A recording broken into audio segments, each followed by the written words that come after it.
All right, so today I'm here with Eric Alexander, who's the Associate Dean for Student Engagement at Western. So tell me a little bit about yourself and what you do. Yeah. I actually get one of those slash titles. The other half of my title is the director for the Mm-hmm. Viking Union. And so at Western, my main job is to oversee three kind of broader functional areas. One is the Viking Union, the facilities, the services, the event management, all those pieces that happen within the building that you're sitting in. The second one is to help support the associated students, both as the advisor to the student board of directors, as well as to support the programs and operations that include anything from our representation and engagement programs to our resource and outreach programs, the AS productions, so all the large concerts and events, over 250 clubs and organizations, our environmental center, the Outback Farm, all of those kind of just really great, student engagement opportunities. And then the third leg is what we call outdoor recreation. So that's the outdoor center, which does a lot of trip leading out into the wilderness, taking advantage of Bellingham and the beauty that's around us. And we also oversee Lakewood Water Sport Facility and the Bike Queen Lodge out on Sinclair Island. Mm-hmm. So those are the kind of main areas that are within the Viking Union and within student engagement. In addition, I have some connection and oversight of our campus recycling center as well, Mm-hmm. which seems like an odd mix, but it was originally started by the associated students, as well as our child development center, which is their campus daycare, and a few other little odds and ends here. So, Wow, yeah. great. Um, so kind of shifting the gear to social justice. Hmm. What does social justice mean to you? It's a huge question. I think in the end, the simplest answer is a combination of love, community, and equity. Right? I mean, justice is this idea um, that you have a community that supports and loves each other in a way that provides equitable opportunities for people to live their life. Um, and so I guess that's, in a simplified version, what maybe social Mm-hmm. justice would mean is the activity, the engagement, the work, the care that you need to take in order to create that sort of community. Mm-hmm. Great. And how do you promote social justice in your daily life? Um, in my work life, it's being conscientious of my own stack of privileges. That's the starting point. It's being conscientious of how I enter a conversation, the influences of my own upbringing, and the influences of the socialization that I've engaged in as you know, my identity's structure, which is, a lot of privileged identities.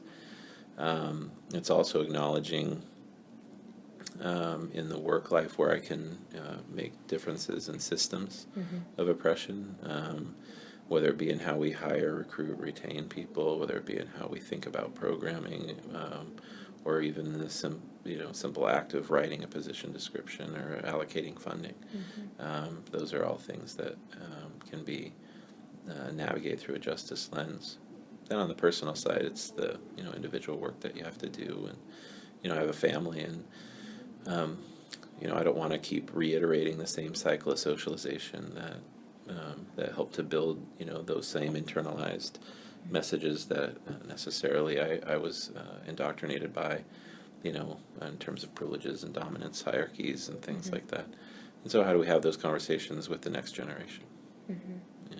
What are some things that have influenced the way you view social justice? Mm. Um, I think that I grew up in a very small, isolated town that was, in terms of racial diversity, if that's what a lot of folks focus on racial diversity when they focus on justice. Um, in terms of racial diversity, it was not very diverse. There was a lot of economic diversity and a lot of classist kind of hierarchies and caste systems there. There was the owning class and the people who owned the mega millionaire, businesses, and then there was everybody else who worked for them, kind of thing. Because I grew up in a resort town, and and so there was certainly a caste system there. But then, as I grew up, I moved from that small town into the city of Seattle, where I went to undergrad at University of Washington, and diversity was all around me there, but I didn't know enough to pay attention to it, even though I was taking African American studies courses and those kinds of things. I hadn't had any great conversations about diversity. Diversity was about the number of people that look different than me, at that point in life. So I think, for me, I think it really hit when I was at University of Wyoming a number of years ago as a grad student in my either first or second year, I believe it was second year. A young student, a young gay man, was killed outside of Laramie, Wyoming. His name was Matthew Shepard, and he was beaten to death by two men who, in their court trial, kind of claimed this idea of gay fear, gay panic, kind of an approach to their defense. And I think it was the first time that I really started recognizing, again, from my privileged position, that people can die because of who they are, right, and their identity. And I think that started me on the path a little bit and got me thinking about how do I make a change in this, education environment was the place that it seemed like you could do the most work. So I started really, honing in on higher ed and really loving that work. And then I met a colleague of mine at Oregon State University, a dozen or so years ago. I'd done some work in social justice, and she was a great colleague, and she ran our kind of support program for our Black African students on campus. And I'd just come from University of Wyoming, where I thought I was doing a lot of great justice work, and walked into her office, and I said, hey, I'm new on campus. I want to figure out how can I help to support our underrepresented or minoritized students of color on campus, in particular with the students that you hope to support, Black African students. And I'll always remember kind of this really quizzical look on her face, and she just kind of looked at me and said, well, you don't need to worry about my people, you need to worry about your people. And it shocked me, right? I didn't understand what it meant. I came to realize, that white folks, in particular folks with a lot of privilege, whether it's males or, people with a currently able-bodied, or if it's, in our society, folks who identify as in line with their, religious doctrines of the U.S. or whatever it is, that you can't come in as the proverbial white knight. You need to do your own work, and you need to be working on and with folks who might have similar experiences in some ways, and working across experiences. But first, you need to really dive into what's the stuff that you've got going on.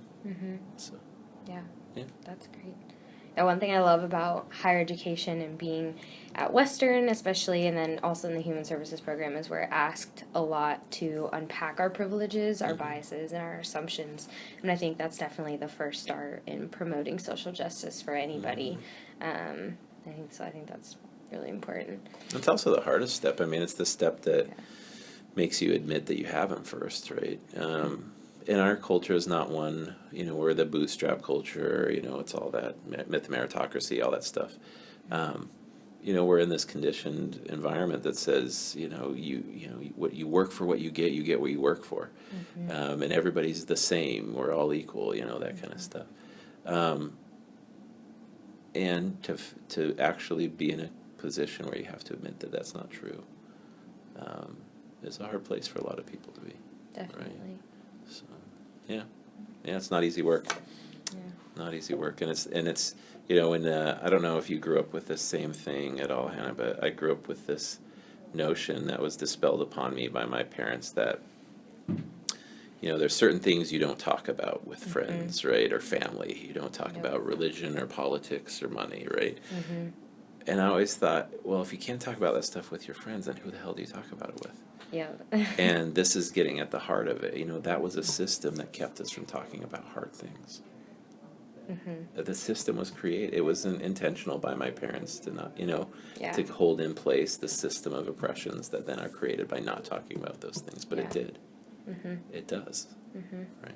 So. Yeah. I don't know if you were able to go to the TED Talk event, but somebody in my program, I was talking about empathy and about how we should redefine empathy to mean getting more comfortable with discomfort and having those conversations, and instead being like, oh, I know how you feel, saying, I don't know how you feel, and that's okay, let's talk about this like elephant in the room that's making us uncomfortable and have these hard conversations. So I think that's such a valuable thing, definitely. And how do we do that without putting the burden on others to teach us, right? I mean, in this digital age, you've got this little thing on the table here that's obviously recording everything we say, and you can also connect to 1 billion different books and 1 million different websites, and you can learn about things without ever talking to someone. Yeah.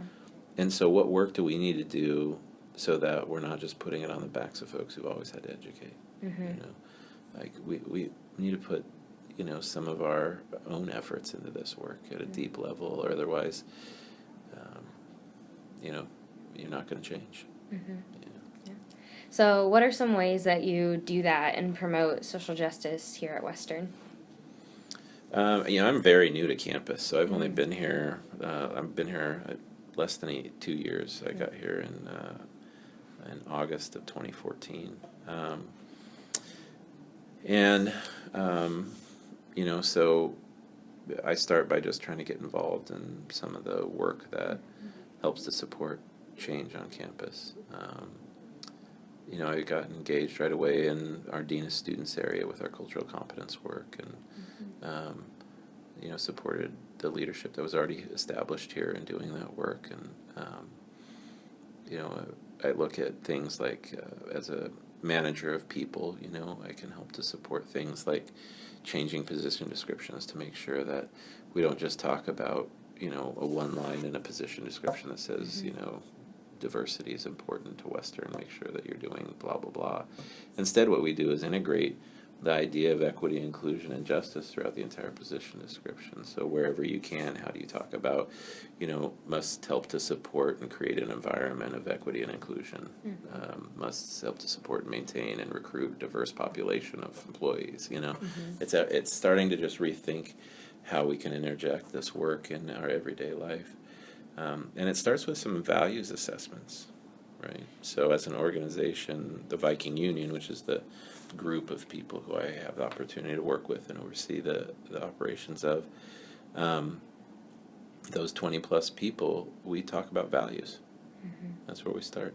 What are our core values of our work, and then how are we going to make those show up?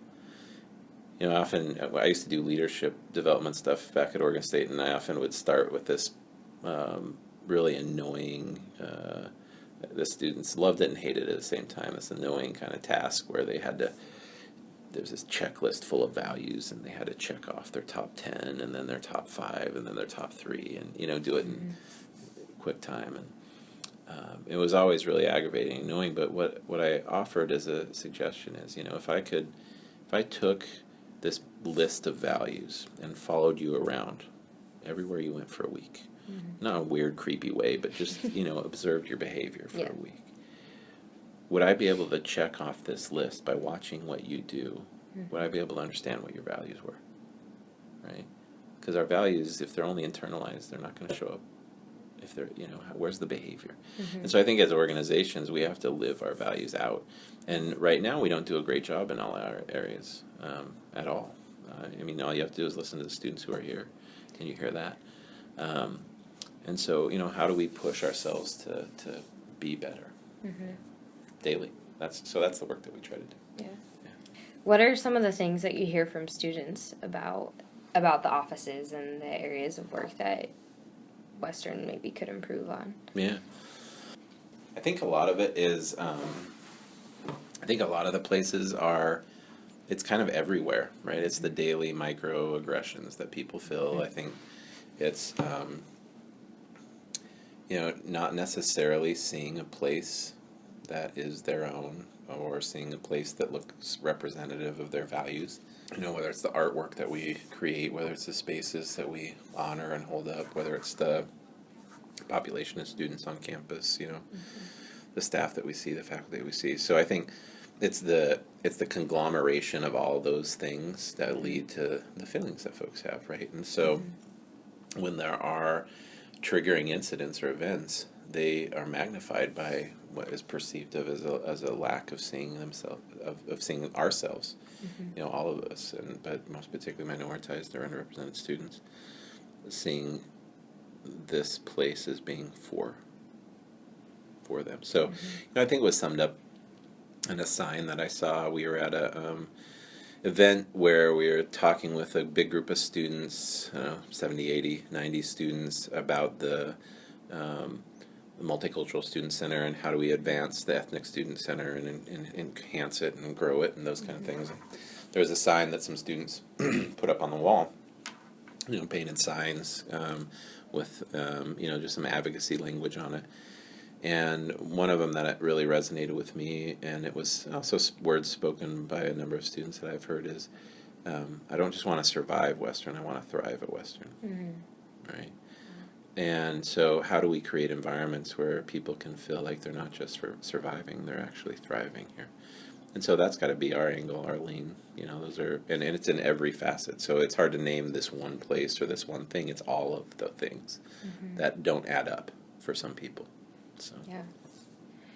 Great. So I think that goes into my question I have about how do you begin to fight for underrepresented and marginalized students and change a system that has kind of internalized these microaggressions and institutionalized oppression, like higher education? How do you begin to fight for these students within this system? Well, I think, for me, the language of fight is the starting point. Like, let's, how do we get to the place of help to evolve, right? And change can happen in a million different ways. You can look at change. The analogy, and I can't remember where I've seen it before, but I used to show it in slideshows. I can't remember the context. Change can come in multiple ways. You can try to force change, right? And you've lived around water and sand, right? A little bit around here, so wet sand. If you try to slap wet sand, it hurts. It slaps back, right? And in some ways, our system is like wet sand. And if you want to change it, you don't slap it. The sand won't move. The sand won't budge. If you've ever seen anybody running on the beach on wet sand, your feet just kind of slap on the sand.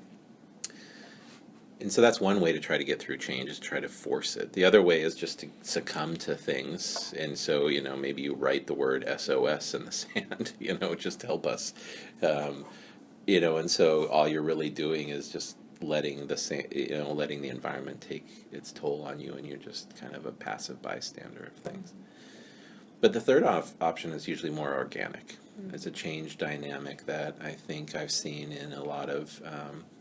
there's a writer, Susan Comavez, who wrote a book on leadership for a better world, and talks about, this idea of this kind of transformational change opportunity and creating positive social change.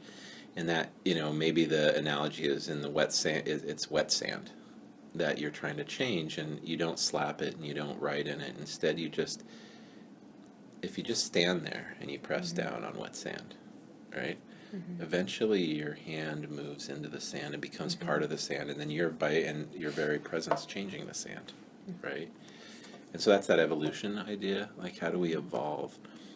And evolution might be punctuated. It might be, we need to do radically something to make something change. And so you can evolve quickly. Or is it that slow, steady evolution? I think we've come to the place where some things are slow and steady, but other things we just need to fix. So, for me, fighting is, it usually leads to more fighting. So how do we help systems evolve? And I think what we do is we've got to be better than the people who thought about these were before, in terms of thinking about them. We've got to open up the dialogues, like what we were talking about. We've got to get over those old fears. and kind of be brave enough to ask the questions, and then support the leadership of folks who've come before us that have tried to make changes, and the people now who are currently trying to make changes. That's what I think we do. We keep evolving, we keep supporting that change, and support it being as fast as we can, without destroying the system, because it can be destroyed. And is that what we want? We already see a lot of people wanting to destroy higher education from the outside. Do we want to also destroy it from the inside? That's a good question. Does it need to be? I don't know, but I would hope not. Depends on its purpose in the end. Yeah. Right? Do you think that we can really change and evolve the system without destroying it? Or do you think it can happen incrementally? Yeah. I used to do a lot of drug and alcohol education work, right? Which, talk about a job that it feels like your job is to come in your office and bang your head against the wall every day, right? I mean, you're fighting against this massive, you're just trying to help folks understand the idea of how do you be safe or responsible, safe, legal, and responsible, right? When an entire industry is out there saying, drink all you can, all you want, and we've created an ethic around that, right? Our ethos is, particularly in the U.S., is, and particularly around certain age ranges, is drink till you can't see,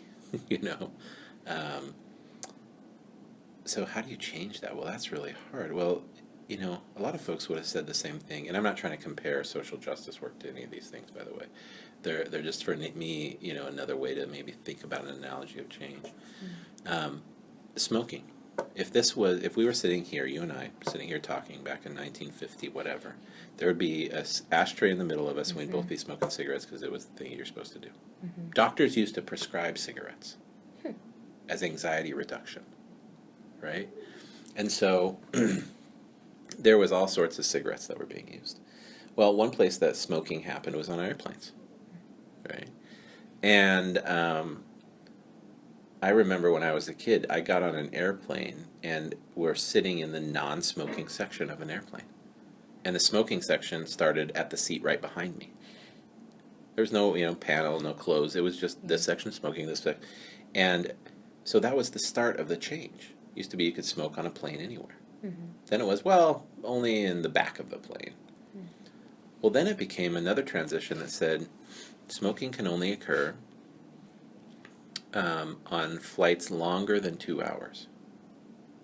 So a person had to make a decision, can I last 2 hours and not smoke, or do I want to drive so I can smoke the whole time, right? Then it was decided that there would be no smoking on any national flights, any U.S.-based flights, anywhere in the continental U.S. But you could still smoke on international flights. Then it became no smoking on any flights, including international flights, right? And then you start seeing it whittle out of the airports too. Well, it took 20, 30 years to go from smoking everywhere all the time to now you wouldn't even think of lighting up a cigarette on an airplane.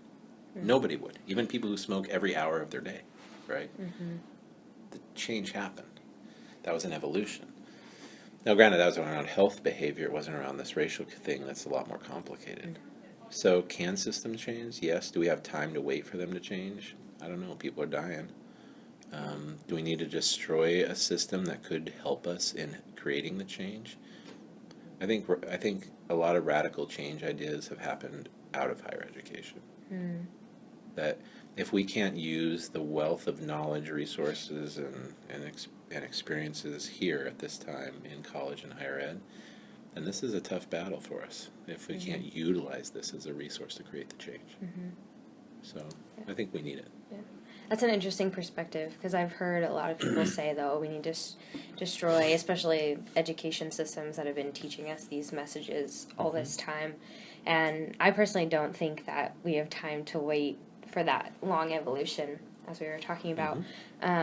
But that's interesting because, the social justice work that I'm going to be doing, I've learned about and I've thought about as a product of higher education, as a product of the Human Services program. So that's interesting. So what if that was destroyed and you never had the opportunity to learn that? Right. I definitely wouldn't be sitting here with you today. Right. Or Absolutely. thinking these things. Yeah. Absolutely. So, we can't continue to destroy the system. We have to change it. Right? And help use the power of that system to influence the change that we want to see. right? So that's how I would approach it, is evolving. What are some ways do you think that Western as a whole is doing what it can to promote social justice for marginalized students and change the system, especially since the fall, when the hate speech and more has come out about the marginalization of students of color on campus, which has been happening this whole time, but has been a little more active. Yeah. Well, I think, I mean, even before the incident in the fall, and this is one thing about Western that it's been intriguing. Again, I've only been here a few years, or not even 2 years, a year and a half. But I think Western really is working hard on trying to figure out what to do. You know, President Shepard had created and appointed a task force on equity and inclusion. And I think that group is being pushed even harder to continue to look at how do we create the change model that we're talking about? How do we evolve as a campus? And they're developing, systems need to evolve through strategic plans and resource allocation and all those types of things. And that's what this group is doing, is saying, here's what we need in order to evolve. I think we're seeing things like, hey, a referendum that just passed by the students to support through an increased student fee, the creation of an enhanced multicultural student center or multicultural center, an ESC, in a bigger way, better way, more inclusive way. So those are the evolutions. Those are the pieces, right? That it's going to take every piece of the society, both the students, the staff, the faculty, in order to make this change. And we're all going to have to come to that through, shared vision. What are we looking for? What are we trying to create? And I think the justice edge can get overplayed because I think people don't know how to define that well. And so are we talking about equity? What are we talking about? Because people don't understand sometimes what is equity. That everybody needs something different in order to survive. Things have to be changed, given up. When you go shopping in a big department store, if you're able-bodied, you necessarily gave up the right to park right in front of that store. It was not always the case, right? But legally, the system said some people need to operate differently in the world, and we need to offer these spots in front of the store for folks to be able to navigate their world in a more equitable way, right? What's the answer for that around race or around religion or around gender? I think we're still wrestling with that, but it didn't solve the problem. It just was one more thing to help support folks differently, right? When we created ADA parking, right? So the problem is still there, but it was one more thing to help support. So that's what we need to keep looking at, is what are those multiple things that we need to do to change the environment. Yeah. Great. So my last question for you is, what advice would you give to students on campus or fighting for social justice anywhere to help promote this idea of social justice and inclusion and equity and diversity? I'm not great at advice, honestly. I mean, I know what, so my only advice would be, you need to figure out what you need to do, right? Do your own look at your own circumstance, look at the situation of the world around you, and based on your values, you need to figure out how you're going to live them. And you can always choose, if you're in the majority culture, to not engage. And then you have to look at yourself in the mirror and say, I'm choosing not to support some people in our world. Or I'm choosing not to change the way that I see, feel, and believe about certain people in the world. If every day you can look yourself in the mirror and feel okay with that, then maybe it's not your work. But finding those spaces for yourself that you need, the work that you need to do, be real clear about it for yourself, and then and then start, making the change in your own life, let alone in the systems that are around you. So help to create the circle that you wish to live in. Great. Well, thank you so much for letting me interview. Yeah, Appreciate it. absolutely. Yeah, thank you, Hannah. I appreciate it.